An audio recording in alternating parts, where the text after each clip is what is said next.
Welcome, welcome. As you may have seen in the newsletter, uh, I'm going to be doing, I wouldn't even call them a series of sermons, but more so meditations on some thoughts about this time that we're in. And hopefully, there's a kernel of something in this today that is a blessing to you. Um, I apologize for this being a little late. I was in a fender bender last week, so our dates for these have shifted a little bit. But I'm really excited to speak with you today. If you grew up like me, then you grew up kind of in a church that really believed where two or three are gathered in his name, God is there. God is near and God is with us and God sees us and God feels us and God believes us, and God is rooting for us. And so I'm really excited to start this kind of digital exchange with you and your family and friends and whoever you see fit to share this with, as we kind of take a few weeks to rest, before we start back in person gatherings this summer. So keep looking out for the newsletter about our big upcoming events for solstice celebrations and All Saints Day. We're going to do a lemonade day in June as well as it continues to get hotter. We're going to make lemon shake-ups again. So I'm really excited. But my kind of thoughts about today are this idea that God is still near. This idea that, like I said, that God hears us and God believes us and God feels for us and God wants what is best for us, regardless of how much evil is in the world, regardless of the chaos and the systematic violence, this true understanding that God is present, right? That his presence is with us. So if I was to kind of give this a name for today, I would say that there is precedent for the power, right? That there is precedent for the power, right? So today I want us to really go into this co-conversation that I hope that you'll have with me, even though I can't hear you and you're only hearing me, really thinking about how do we know that God is still near?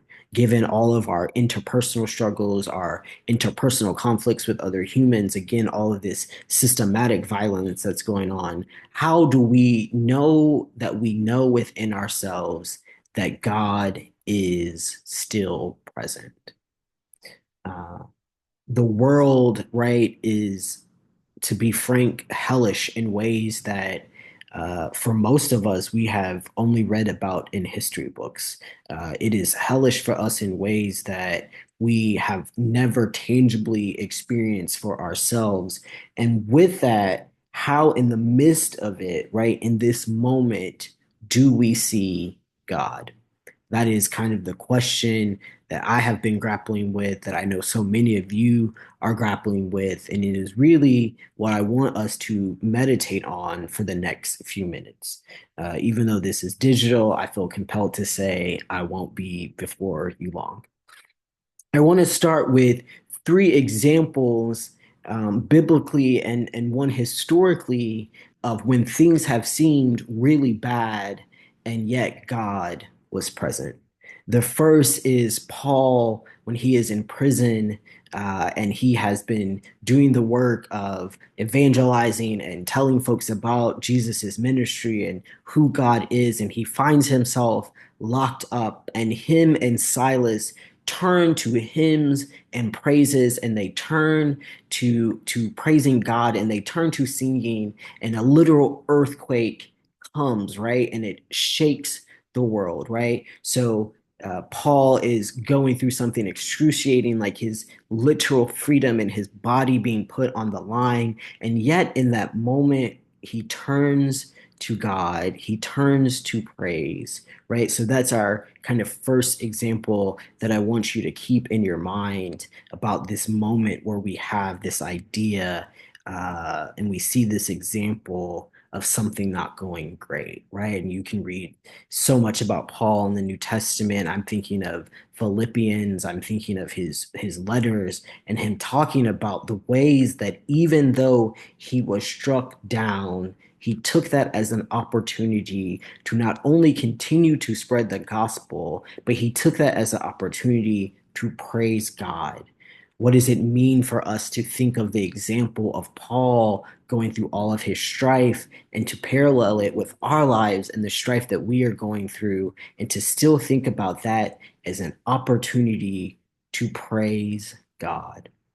The second example that I want to go to is thinking about the Psalms and David, and repeatedly how we are told that David sees God through everything he is going through in his lifetime, everything that's going on in his responsibilities, right? That he turns to God as a shepherd. He turns to God as a guidance post, right? He turns to God as the ultimate authority over his life, that regardless of the individual circumstances, we repeatedly see in the Psalms time and time again where David cries out to God and he takes that moment, right? That moment of strife, the multiple moments of things not going how he thinks they're going to go, as an opportunity to not only be in conversation with God, but to be in praise with God, right?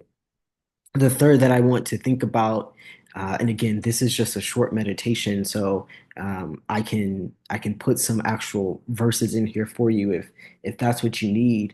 But the third that I'm thinking about, right, is Bonhoeffer, Dietrich Bonhoeffer, the Christian scholar, and the ways that he is dealing with the literal Nazi party, right, and he's dealing with literal occupation, and he finds himself in New York at the New School because he has been given a teaching post there, and he makes this decision that he must return back to Germany, that he must be a part of the Christian fight there, that he must be a part of the oppression that his people are feeling. And what does it mean in that moment, that when he is literally right in the safety of New York City, that he makes a decision to turn back to the people, to turn back to God, to turn back to a moment of being in communion with the divine, right? So, three different examples there of strife, and we see the individuals turning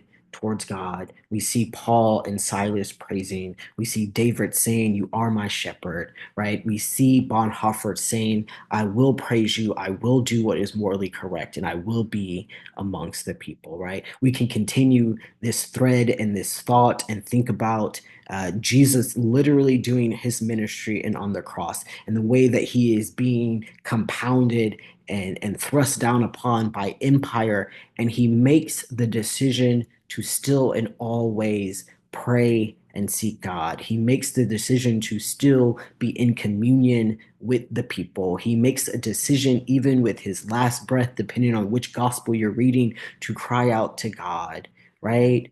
If we can look at these 3 to 4 examples and see their stories, what does that mean for us in this moment?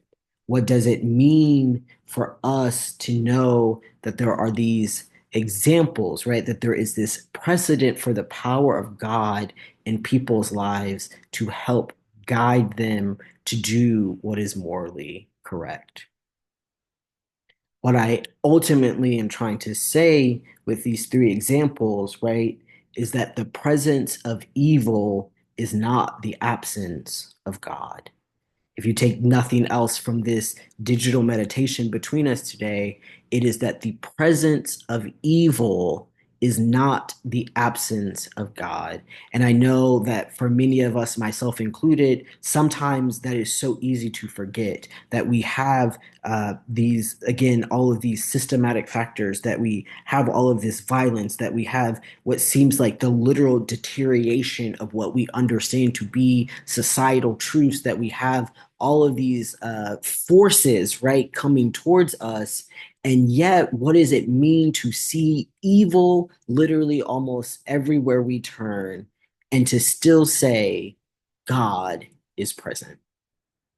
what does that actually look like?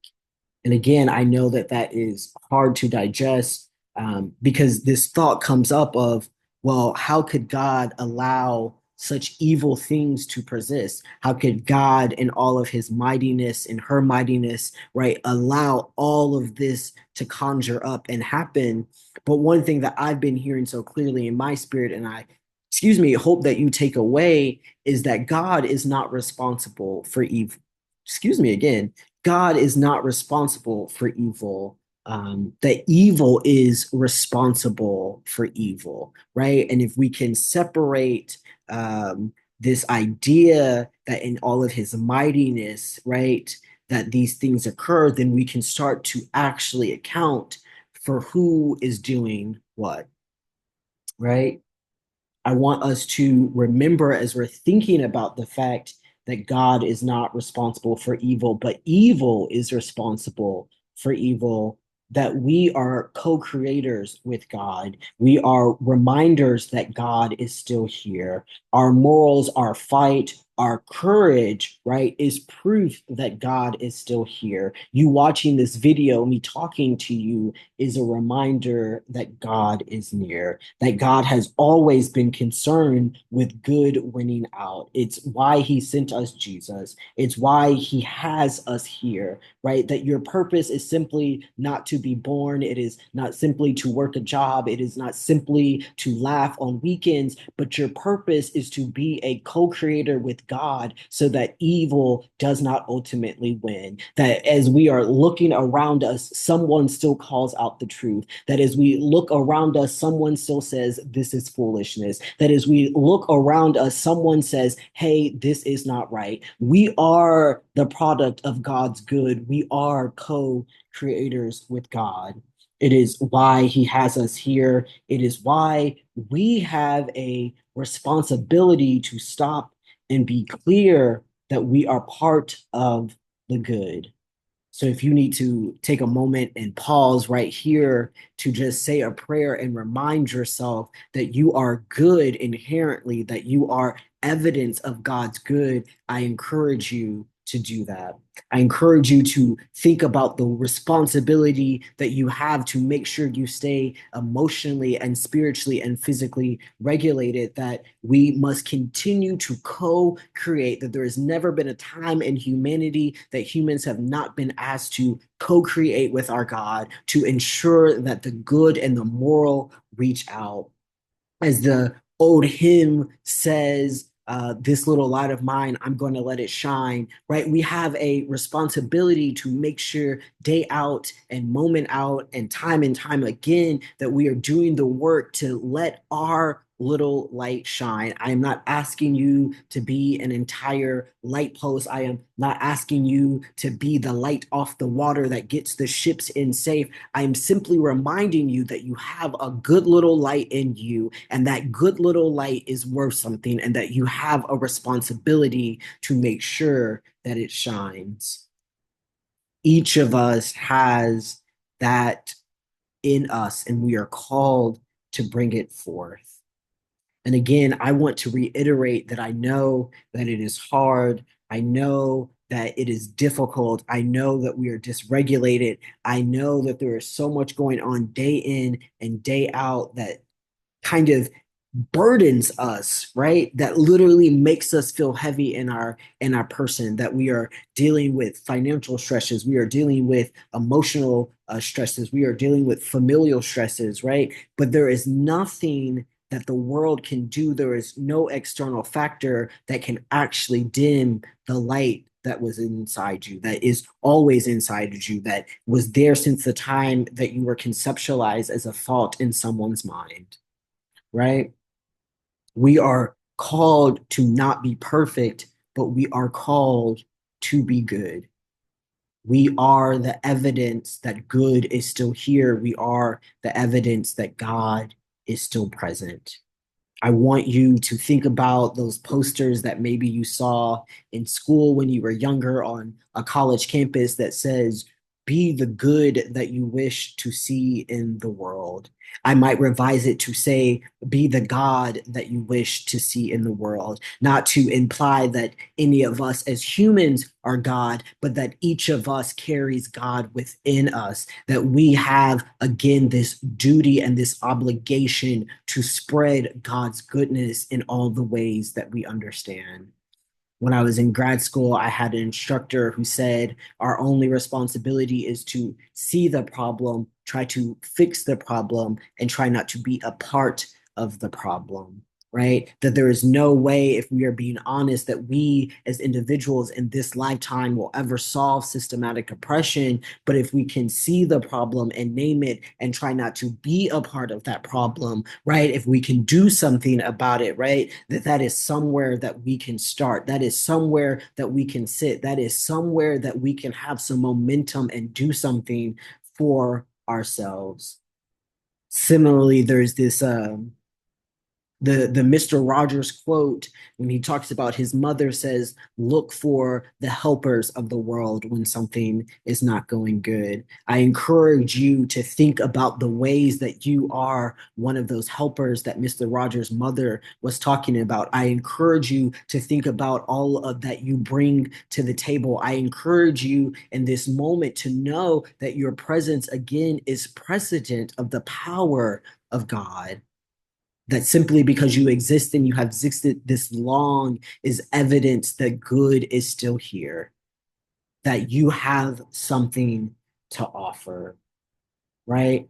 I recently saw this art history exhibit where they were talking about Adam and God and the famous painting about, spreading the knowledge and this way that God's finger is fully reaching out and Adam's is slightly bent. And it got me thinking about the ways that we can just extend our finger a little bit further to fully reach the goodness of God. Again, it is not that our whole bodies must move mountains. It is not that our words and our speeches and our money must do things that are not, tangibly possible, but we must find a way to simply extend a little bit further to know that God is present.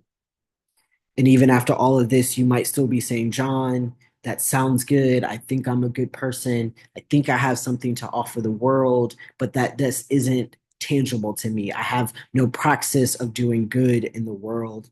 And so I want to remind you of some tangible ways that we can do good, that we can be like Paul, and that we can be like David, and we can be like Bonhoeffer, and we can be like Jesus, right? And we can find these ways that even in our strife, we still extend ourselves towards God and being a co-creator for Him in the goodness of life.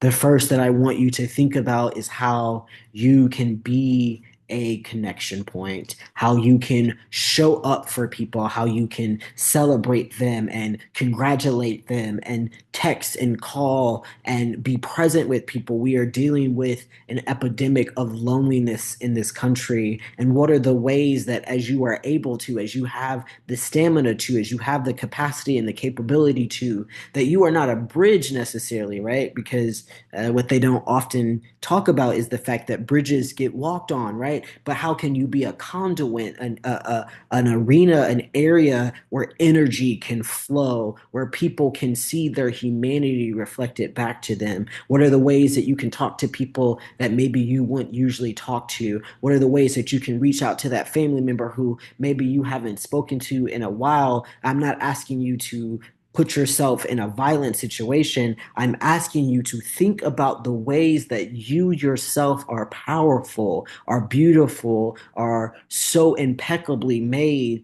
that you can be a connection point in this lonely, lonely world.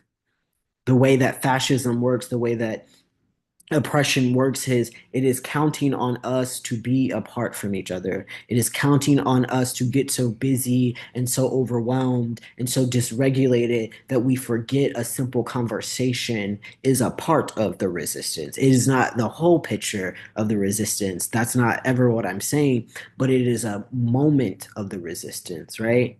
So I want you to think about as you go into your weekend, as you go into the rest of this month and the summer months to come, and it is nice outside. How can I start a conversation with a stranger? How can I smile a little longer at that cashier? How can I, hold a Marco Polo with somebody who maybe I don't often talk to?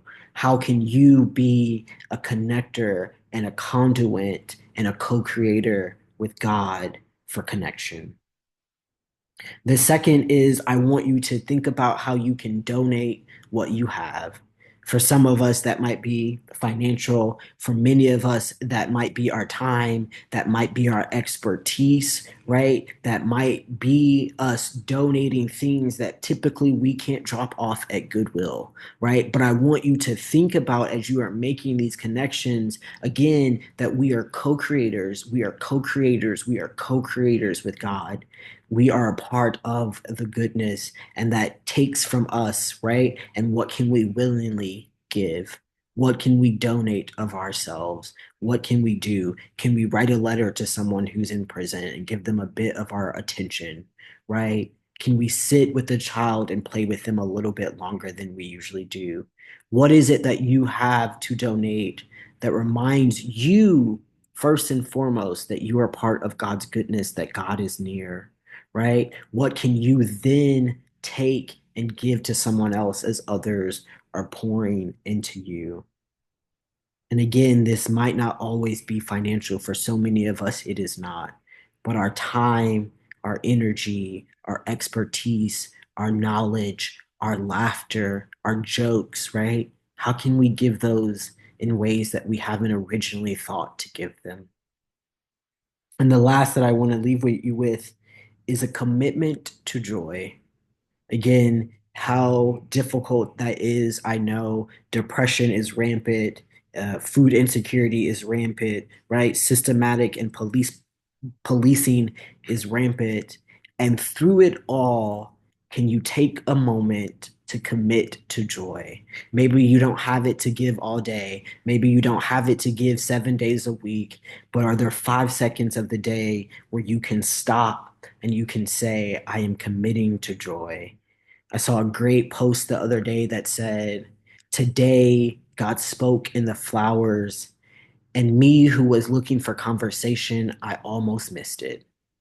Where are the moments where you can find God in the flowers, where you can find God in a good meal, where you can find God in the wind on a hot day when the breeze comes in just in time? Maybe God is on the drive where you don't hit any red lights and you get a momentum and you know that He wants you to keep going. Where can you reorient your mind, reorient your spirit to think about committing to joy? And again, maybe you need to start small. Maybe you need to set a timer and say, hey, I'm just going to look around me and find some way to find some joy for this second.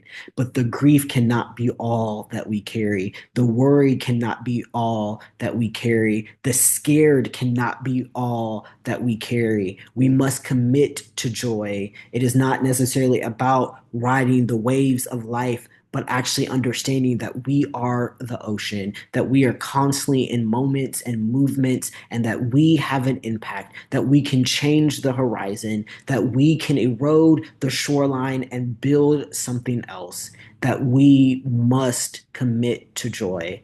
And I am not talking about frivolous moments of happiness that are fleeting like everything else, but I'm talking about a true contentment, a true joy in your spirit that only comes from knowing again that you are God with incarnate, that you are a part of this bigger puzzle that we don't have the full picture of, but your peace is so necessary.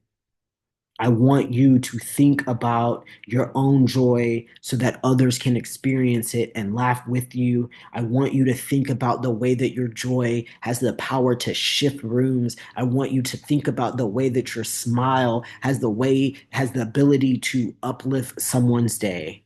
I want you to commit to joy as if your life depends on it, because saints, it does. If we do not get a joy in our spirit in this time, the fight will beat us down. It will beat us down in ways that are hard to come back from. So I encourage you this weekend to set your practice of joy. Maybe you sit on your back porch and you just enjoy the sunlight. I don't care what it is, but I care that you name it, that you practice it, and that you repeat it. You must commit to joy. Sitting in these moments of joy, having a contentment in your soul, is how we do not forget in this moment that the presence of evil is not the absence of God.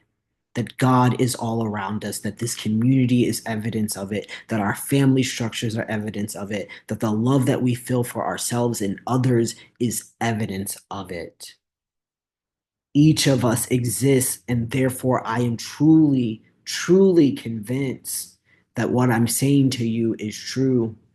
I have seen how beautiful each of your souls are. I have seen how wonderful each of you are. I have seen the goals that you have for yourself and your children and your mothers and your fathers. I have seen the love in you, so I know that God is near. I have seen the ways that you have poured into me when I have been feeling down. You have always reminded me that God is near, that we are co creators with God. I want us to explore and seek a renewed energy to not only seeing good in the world, but being good in the world. And this just isn't on Facebook and Instagram and posts that we make, but it is tangible in our back and forth with those around us. It is the small things of keeping a door open for each other. It is the getting over in the lane when someone is trying to merge, right? It is the buying someone food and getting someone a cup of coffee. We are the good in the world. And I want us to not take that for granted. I do not want us to take our goodness for granted. I do not want us to get so used to what we are doing that we forget that we are part of God's plan. I like for us to end with a small meditation. I'm going to take you through a guided meditation where hopefully you can identify some light for yourselves. So if you want to get comfy, if you have been listening to this while you are doing the dishes, if you want to take a moment, find a seated spot. If you want to sit somewhere on the ground or sit on your couch or maybe you're in your car. But once you are seated, take a moment to feel the weight of your body pushing into whatever is holding you upright. Take a moment to relax your shoulders. Take a moment to feel your presence in this world. We're going to start with 3 deep breaths in through our nose and out through our mouths.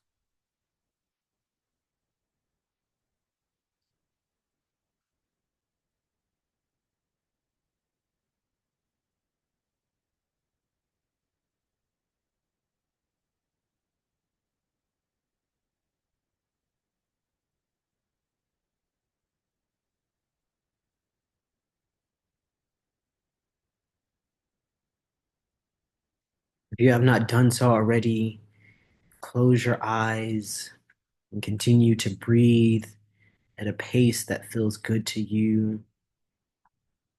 Start by noticing the coolness of air come through your nose and down your throat and out of your mouth. I want you to feel the ways that your chest and your diaphragm expand as you take in air. Place your hand over your chest area or your stomach, whatever feels most authentic to you. And know with each breath, you are breathing in the goodness and the nearness of God. And as you exhale, know that you are releasing the goodness and the nearness of God.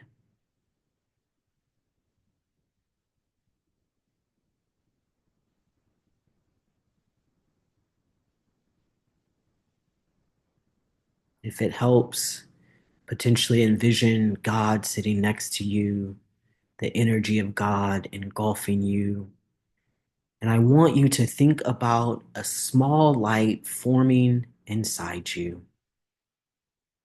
That light can be any color you desire it to be. My light is a marigold yellow. And I want you to see that ball of energy and that ball of light inside you. As you continue to breathe, as you continue to feel your heartbeat, envision that light spreading throughout your abdomen and your body. Feel it first in your heart, going through each valve. Feel it spreading via your bloodstream to your lungs. Let that light travel over your organs and your liver and your stomach and your intestines. Let it spread up to your shoulders and your sternum. Let it creep to your neck. As it continues to travel, let it tickle the bottom of your chin and make its way to your earlobes. Let it feel the nostrils and the air. Let it come over your eyes and the tops of your head. Let that light keep going down. Feel it on your hips and your thighs. Let it trickle over your kneecaps and caress your shins. Let it wrap around the back of your legs and touch your calves and your ankles. Let it touch your toes and the bottom of your feet. And as the light continues to engulf you, I want you to think about that light extending out from you. I want you to think about that light extending out, touching whatever is near you. Maybe that is a pet, maybe it's the couch, maybe it's the TV. I want you to literally visualize your light shining out. And as your light begins to shine out, we're just going to take a few more breaths and sit with the power of knowing that our light shines.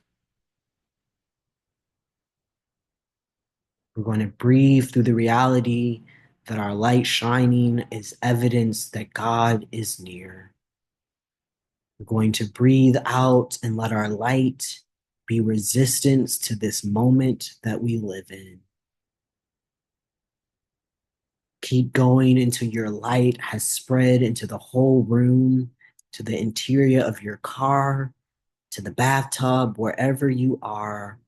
I want you to let your light extend out and shine.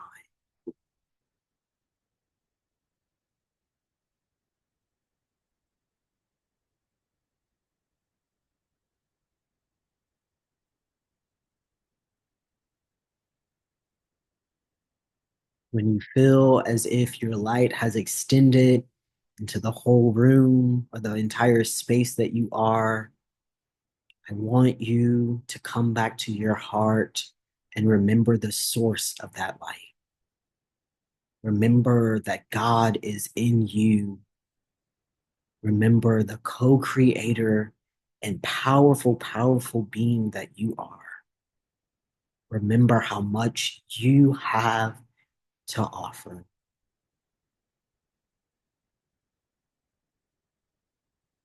And when you're ready, you can end with 3 more deep breaths in through the nose and out through the mouth.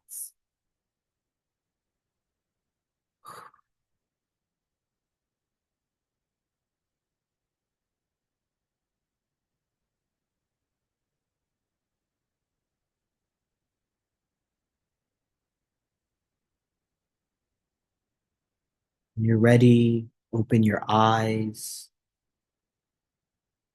I want you to leave this place knowing you are loved, knowing that you are love, knowing that you are light, that our community would be nothing without you, that this town, this city, this county, this state, this country would be less without you. I want you to know that you are important. that you are evidence that God is near. I pray this has been some kind of blessing for you. I look forward to speaking with you soon. Please reach out to me if you need anything, and know that you are so incredibly powerful that everything the world needs, you hold within inside you. I'm sending you blessings. I'm sending you love. Until we speak again, please be well. Amen.